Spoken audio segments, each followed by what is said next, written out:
These are the text approving the explanatory statements for measures 1753 through 1756.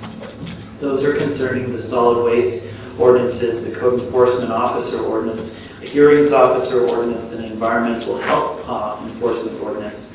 I'm going to actually not participate in a vote today. I want to postpone that until we have an opportunity to discuss these with Commissioner Heck. And he is not back from vacation yet, so we'll discuss these here today, but I don't believe we'll be taking an action as if I was to vote no, Commissioner Walker was to vote yes, they would fail, and I don't want to see that happen. We want to have as clear of an explanation on these ordinances as possible. We've had legal counsel been working on these for just over a week, I think, when we decided to we discovered the funds through the city's help, and even the private sector elected to try to help, and moving forward a voter's pamphlet for this November 5th election coming up.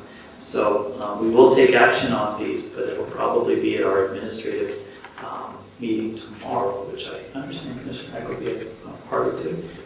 And so I don't shy away from the debate about these ordinances. I think there are elements that are probably positive, but I think that there needs to be clarity, and it lacks a significant amount of clarity in my mind. When I'm not clear on the appeals process and what that actually looks like, how you can file for an appeal, but it's just a review of the evidence. You don't get a chance to argue again, is my understanding. It isn't a new trial. It's just an administrative review by a circuit court judge. If I'm not clear on that, I think that just gives you one more example of how, even from this side of the dais, that it's not really clear. It's the other point that I've often made is, how do you expect people to conform to ordinances and the rules of law governing Josephine County when they don't have access to them?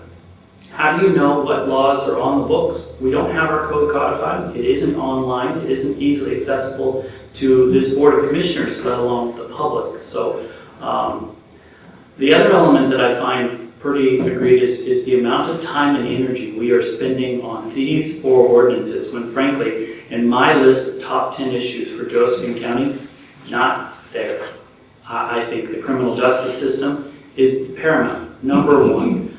And how we get there, and funding, is not going to be brought any closer by these ordinances. It doesn't move economic development down the road for me. I'm just thinking it doesn't move the opportunities to harvest our natural resources any further down the road. And if I have the top 3 or 5 issues, man, these are not there. But we are spending an inordinate amount of time and resources. This election will not be cheap. We didn't have it in our budget this year to participate in this election. In fact, it was just going to be a city, maybe the Williams Fire District, but that was it.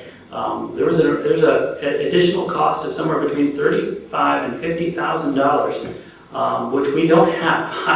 I'm not 100% sure where we're getting the money to run this election. So if I was going to put something on the ballot, I mean, the issue of our fare, the future of that is a pretty big issue to me. Funding our roads in the future with the diminishing amount of revenue generated from our gas tax dollars and our federal highway dollars. This was the last year without an extension of payments. So those are the big issues for me. It's not that this isn't an issue that we probably need to discuss. It's just not now.